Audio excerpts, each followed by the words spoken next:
Hi, my name is Kiwi Doshi. I am representing Moore Elementary in Pleasanton. My 4 R's are respect, regrow, repurpose, and repair. I picked these 4 R's because they each have something to do that has to do with how humans are the most successful animals in the whole entire world. The title of my literary piece is called I Am Us, and it is a poem. Can I read my poem?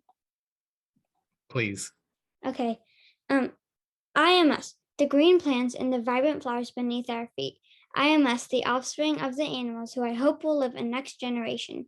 I am us, the beauty of the horizon in the dusk, the sky and the earth, the moon and the sun.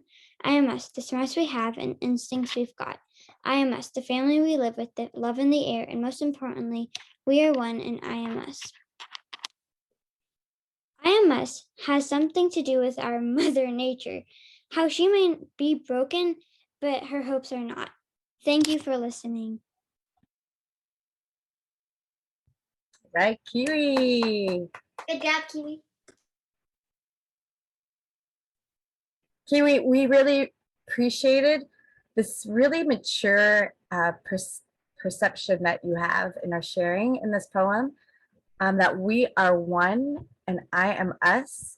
We thought that was a powerful message because, you know, you hear a lot about children growing up disconnected, especially because we were in Zoom in the pandemic in the last couple of years, and video games, et cetera.